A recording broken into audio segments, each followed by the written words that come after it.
Two more four-stars are added to the Michigan State 2023 recruiting class. Also, we got another huge weekend coming up. So, yeah, of course, we're going to preview it. And also, men's basketball back on a carrier? Okay, cool. And how does Mark D'Antonio feel about all of this recruiting hoopla going on lately? Let's go. Are Locked On Spartans, your daily podcast on the Michigan State Spartans, part of the Locked On Podcast Network, your team every day.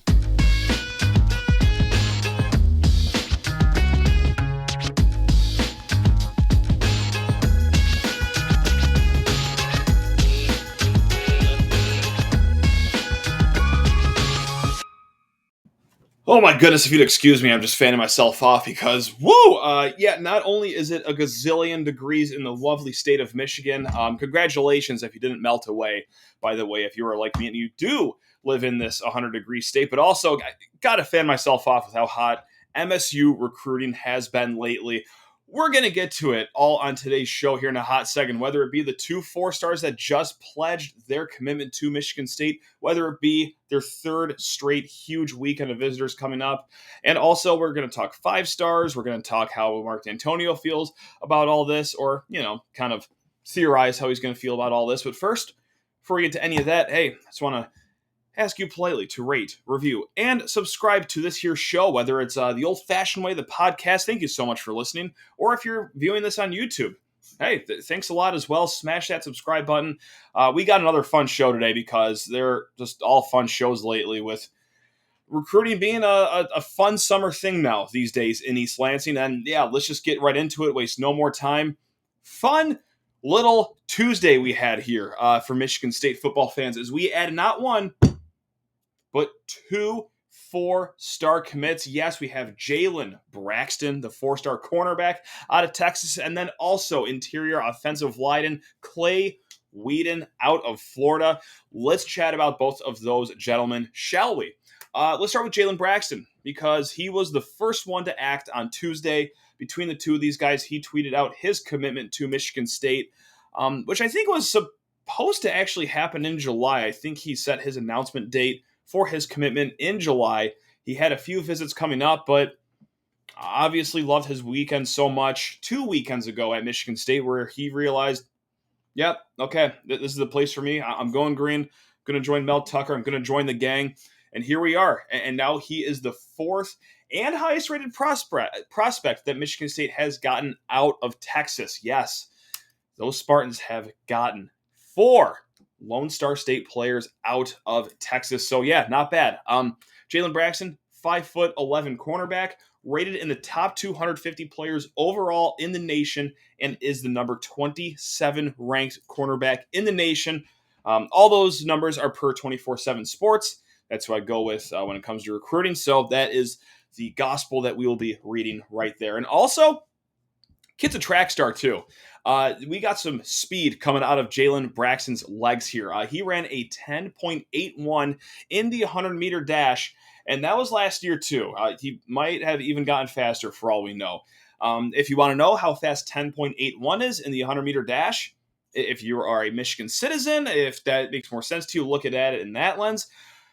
He would have gotten second place in this year's Division I track and field meet if he ran in Michigan with a time of 10.81 in the 100-meter dash. So, yes, speed demon, Jalen Braxton.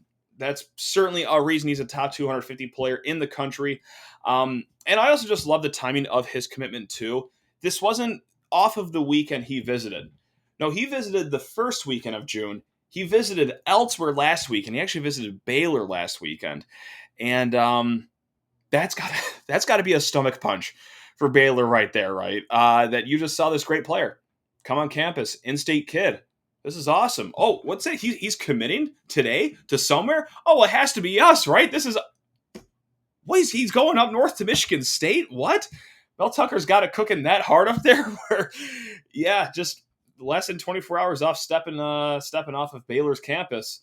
He commits to Michigan State. So I don't know if that says something about Baylor. I like to think it says a lot about Michigan State, though, and I think, obviously, all the recruiting momentum going on in East Lansing, that's probably the correct answer right there. He realized that, yep, this is the place for me.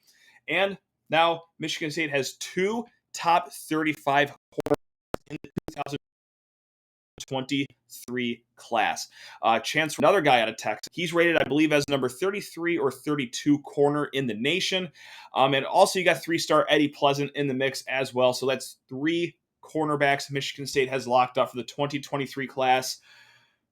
Holy crap, I'm having the time of my life right now. This is great. This is awesome. Yeah, as far as position groups going, you like how things are shaping out for the cornerback room and also maybe the defensive back room as a whole. So we got a nice little visitor coming this weekend, but I don't want to spoil it yet. We'll talk about it next segment, what's going on this weekend, but we still got to talk about the other guy, the other big guy in the room right here, Clay Wedin, 4-star offensive lineman. Now, he's listed as interior offensive lineman, but at 6'6", 295 pounds, this is a kid that might even have a frame to play some tackle, if you will. I mean, sure, yeah, build as an interior offensive line. I think he's a straight-up offensive lineman, no matter where you put him. He does have film his sophomore year of high school where he was out on the tackle position, had it interior, but of course, they're going to play him everywhere. And he's from a strong school down there as well. I think that the 2024 class at the school he goes to in Tampa, Florida, Carrollton, has I think 3 or 4 kids in the 2024 class that are in the top 300 too. So this is a loaded high school team he plays for. He's been making hay for them for quite some time. And that reflects, not only with his rating of being a 4-star, but his offer sheet is out of control. This is a offer sheet that is even great for a 4-star. Ohio State, Alabama. Oh yeah, Georgia. Oh, how about Florida, Miami State, Penn State, Michigan, Auburn. You also had Florida State in the mix as well. That's pretty much everyone. I'm sure the Jacksonville Jaguars were about to offer him as well. But yeah, this is a kid that has heard from a ton of top flight schools. And, well, obviously he liked what he heard from Michigan State. So much so that was actually his first and only visit to campus last weekend. Never did he come for an unofficial or anything. It was a one and done. Coach Cap obviously impressed him so much. And Clay Wedin also mentioned this on On3, a recruiting website, that he loved just the coaching continuity and the stabilization that's going to be there when he's at campus. That's massive. And we get this question on the show all the time when it comes to recruiting. It's what's the biggest factor when it comes to recruiting? Is it this? Is it that? And I always go back to the answer of system and the coaching staff, and not just the head guy and Mel Tucker, but also the assistants like Coach Cap, for example, who tried to get pulled away from USC, some other big programs in the offseason, but no, he stayed at Michigan State. And it's clear that, yeah, he's in here for the long haul, and that's going to impact guys like Clay Wedin. So that's a massive, massive interior offensive line prospect right there. And maybe I'm getting a little ahead of myself. Maybe I'm not, though, because what I'm about to say is kind of maybe shocking, and we'll talk about why it's shocking in the next segment. But could Clay Wedin be a year one starter? I don't expect he would be, but it's certainly not out of the question. Look, I mean, for interior offensive line, you have Carrick, Duplain, Samac, and Green. Those guys are all going to be gone after this year. Now, behind him, of course, he got some young guns like Kevin Wigington, Dallas Fincher, Gino Vandenberg, Evan Roches, Christian Phillips. He's going to have some guys ahead of him that will have something to say about this, but if he's that highly rated, if he has that good of a pedigree, there is going to be a need for interior offensive linemen coming up next season. So could he be a guy that gets plugged in immediately? Stay tuned to find out. I don't know. Let me just speculate there for a hot second, but I don't think it's that out of the question to ponder if Wedin could be a day one starter. If not, maybe a massive contributor on this offensive line in 2023. Now, where does this leave Michigan State? In the top 10. In the top 10 nationally per the 24/7 Sport rankings. And I'll say it every time, I can't say this forever, but it is still a little early in recruiting. I don't think Georgia is going to sit at just 6 commits for the entire year. Teams like that. I don't think Alabama is only going to have 5 commits for the rest of the class, but you do love where Michigan State is at right now. Their average rating for players is in the mid 89s, like 89.89 something, which is solid. It's solid. It's essentially that your average recruit is a mid 4-star. So we like to hear that. This is great. This is awesome. Michigan State now stands at 11 kids in their class, 8 of them being 4 stars. But yeah, this is going pretty well, and it could continue to go well next weekend, which we will get to in a hot second. But I just got to talk to you fine folks about Built Bar. Built Bar did it again. They sent me their sample for the next flavor. It is Mud Pie Built Puff. And I almost fell on the floor when I opened the package just to see it. I didn't even taste it yet. And I already knew this thing was going to slap because Built Bar always comes through, whether it's their standard bars, whether it's their Built granola bars, whether it's their Built Puffs, which is their first ever protein-infused marshmallow wrapped up in 100% real chocolate. I had it today before a workout, and my goodness gracious, it slapped.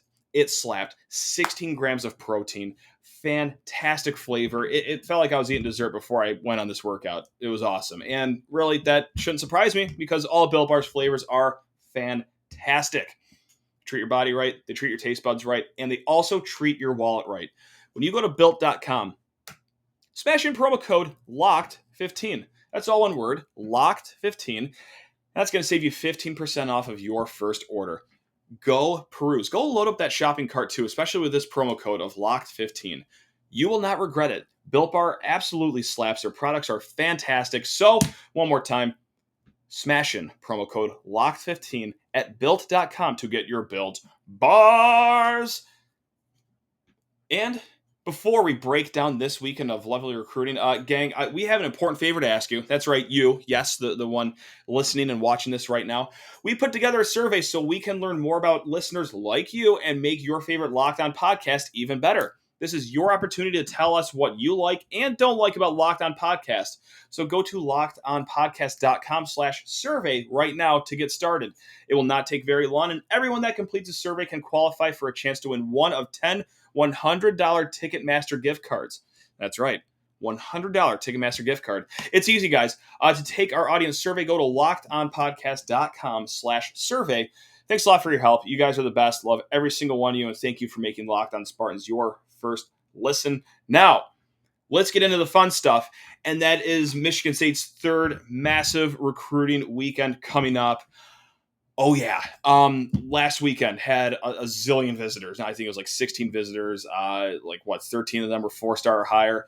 Regardless, massive. The first weekend, 11 visitors. I think 8 or 9 of them were 4 stars or higher. And here we go again. If you're on YouTube, you can see the screen. If you're on the podcast, I'm still going to go through every name right here. But Michigan State has 9 guys locked in to visit this week. And not bad when, just 8 of them are 4 stars. So not bad whatsoever. Let's take it from the top. And the first 5 names are massive names here because 5 of these kids are rated in the top 200 per 24/7 Sports. Let's start with a massive one. Figuratively and literally, this is Chase Besantis out of New Jersey, offensive tackle, 6'5", 290. Top 60 player in the country and the number 6 rated offensive tackle in the nation as well. This is a big one. Of course, we got Samson Okunlola, the 5-star kid. He comes not too long ago. Getting his commitment would be awesome. Now, let's say that Samson does commit. That's awesome. Who can we bookend him with? Chase Besantis would be amazing. Let's say Samson doesn't commit. Chase Besantis would be sensational to have as your top offensive tackle nonetheless. This would be a big one to get. Hopefully Coach Cap can welcome him into East Lansing and, show him everything that he wants to be shown on campus. So not the only offensive tackle coming up this weekend. Oh no. But before we get to those, by Job, an edge rusher out of Norman, Oklahoma, the number 1 rated player overall out of Oklahoma. Just freak athlete. Love his game. He's the 64th best player in the country. As we go to Mr. Elliot Washington. Now, we're going to spend a minute here on Elliot Washington because this is a gentleman that was committed to a small school down south called Alabama. Yes, he pledged his commitment to Nick Saban and the Crimson Tide, but not for long. He actually decommitted from Alabama not too long ago. I think it was about a month ago now. We're going on. And immediately from there, some smoke is bellowing that, he could be committing to Michigan State. actually. So if we're going to expect a commitment to happen this week, I like to think it would be Elliott Washington. This is a kid that, decommitted from Alabama for a reason. And if truth is that it really was the reason that Michigan State is a place he wants to be, what better time to commit than on your official visit? Maybe kind of like Jordan Hall did last week. So if we're going to be on commit watch this weekend, I got my pen circled on Mr. Elliott Washington's name right there. He is a safety, 5'11", 195 pounds, speed demon, the 109th player ranked in the country. So, yeah, that would be an awesome, awesome pickup to flip him essentially from Alabama. Miles McVay, another great offensive tackle. He's in the top 200, 6'6", 358 pounds out of East St. Louis. And then we have the Harris twins as well. Andrew Harris, Michael Harris, both linebackers out of Florida, both rated 4 stars. And then also Peyton Kirkland, another offensive tackle rated 260th in the country, the number 25th rated offensive tackle. But still not the only offensive, or not the last offensive tackle that we're going to name here, as Trevor Lauk, yes, the number 393 rated player in the country, number 33 overall offensive tackle. He will be coming in to East Lansing as well. And to round things up, Paul Billups, wide receiver, 6'2". He is the number 83rd rated receiver in the country. Will be interesting to see if Michigan State wants to take another receiver in this class. They already got Demetrius Bell, and needless to say, they got a strong young receiver core already. Got Antonio Gates Jr., you got Jeremy Bernard. I know I'm missing a few guys, but just off the top of my head, those are the young guys right there. So massive, massive weekend coming up for Michigan State. I sound like a broken record player, but yeah, I'm not over-exaggerating or doing hyperbole. It is a massive weekend. This is great talent that they have coming on campus, which is starting to make me a little dizzy right now. What's all the talk, though, about 4 stars, 5 stars, everything like that? Let's actually go to a listener email, and this is from Keith. And this is a great email right now because, A, it's just, nice to talk about, but B, this is a new world that us Michigan State fans are kind of stepping into with highly rated 4 stars, 5-star kids considering Michigan State. So let's go to the question right here. Does landing a 5-star mean we should expect them to be year 1 starters? And then he goes on to say, you always hear in the NFL draft that a first-round pick is expected to start, and I'm wondering if that's similar-ish logic to apply for 5 stars. Would we expect a 5-star to crack our starting lineup right away? I'm guessing probably not if it's a quarterback, but what about other positions? I assume the elites, like Alabama, OSU, already have so many 5-stars stacked up year over year that it's probably rare for a freshman to start in year 1. But for MSU, is it maybe more realistic to think that way? That is a great question, and you actually bring up some of the points I'm going to bring up. Let's use the 2021 class as our case study right here. Now, there's 35 5-stars in that class, 35 5-stars. And right off the top, I'm just going to point this tidbit out right now.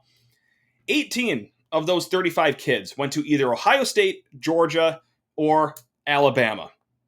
Yeah, more than half the 5-stars went to one of those 3 schools. So here we are. Yes, a lot of them do go to, those 3 juggernauts. Now, with that said, out of the 35 5-stars, I went ahead and I looked up to see how much they played this year, and only 8 of them started even a handful of games this year. Obviously, Caleb Williams, quarterback at Oklahoma. That was more than a handful of games. Dallas Turner started 3 games at Alabama. Sam Howard started 1 game over in Washington. So, yeah, I even counted that. Long story short, it is kind of rare for even 5-stars to start immediately. But with that said, I'm going to go right back to the email.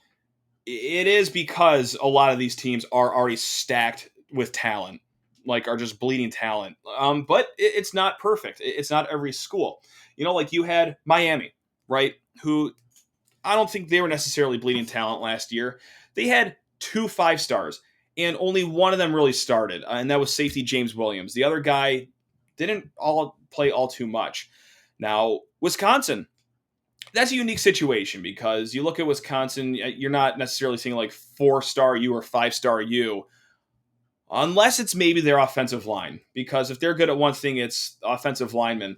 5-star Nolan Rucci, he didn't start last year. He wasn't even on the 2 deep last year. So yeah, it's crazy. Texas A&M defensive end Shamar Turner, he didn't start. Florida, Jason Marshall, he did start though.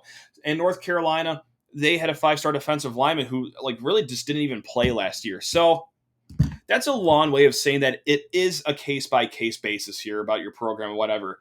But what about Michigan State, right? And not even just 5 stars, right? We'll start with offensive tackle for Michigan State. You got Samson Okunlola. That's your 5-star that you're probably talking about. But also, let's just throw guys like Chase Basantis into the mix, right? Like highly rated 4-star guys.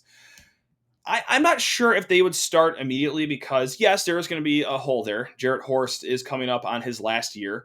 But you also have Brandon Baldwin right behind him, who would be in his 3rd year in the program. Or Ethan Boyd behind him, perhaps.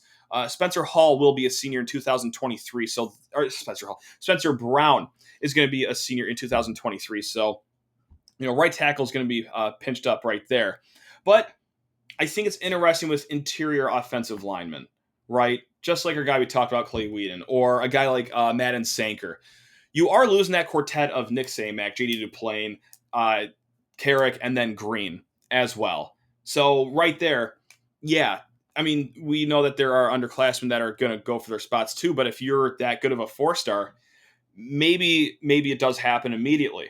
Now, defensive end could be fascinating as well. Guys like a Jaden Wayne, if you will, or we'll throw Andrew DePape's name in here. Chris Bogle, he's a senior. Brandon Wright, he's a senior. So those guys are gone. Now, Jeff Petrowski, he would be a senior in 2023. And then you have guys like Tank Brown going for the other position, Michael Fletcher going for the other position. So it'd be good competition there, no doubt. And maybe it's a coin toss that those guys would start. But yeah, it's rare for 5 stars even to just be assumed as starters that early on. But that's a great question. I'm glad we got to it.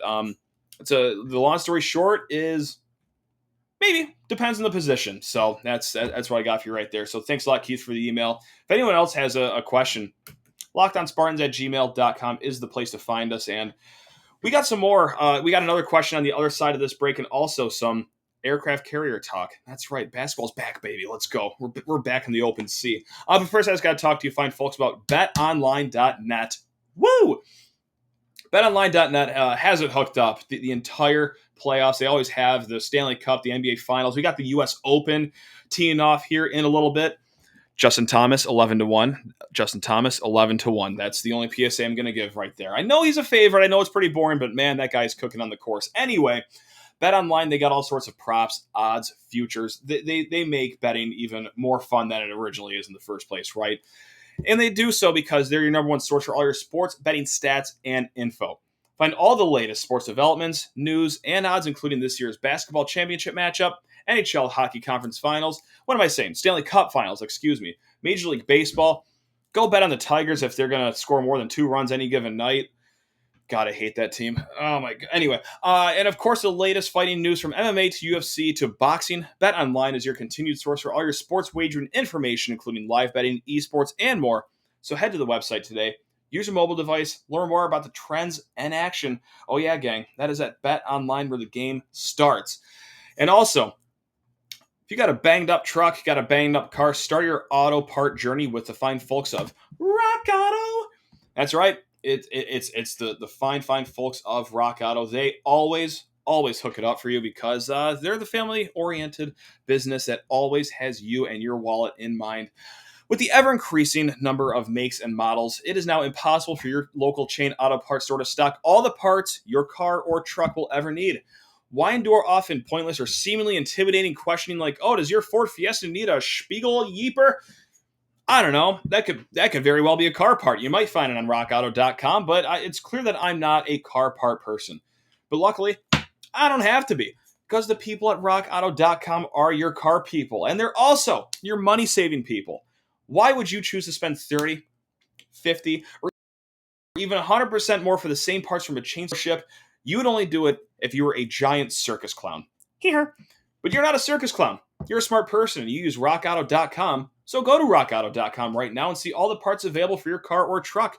Right, locked on in there. Hey, How'd you hear about us, box, so they know that we sent you? It's amazing selection, reliably low prices, all the parts your car will ever need. That's rockauto.com. And this is exciting news about Michigan State basketball. Now, this was broke on Tuesday, of course. This is a tweet from Matt Norlander. John Rothstein was the guy who originally broke the news, but Norlander put a little more context to it. He tweets out, and I quote, "Can confirm what John Rothstein just put out there. Gonzaga and Michigan State are in the process of trying to revive the college hoops game on an aircraft carrier era.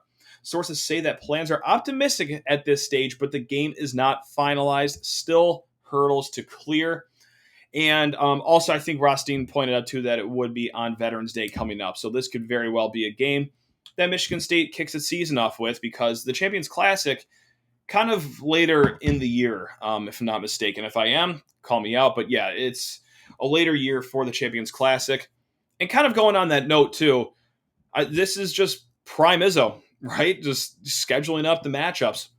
Whoever, wherever, whenever. Okay, you're also going to face a juggernaut in Kentucky in the Champions Classic.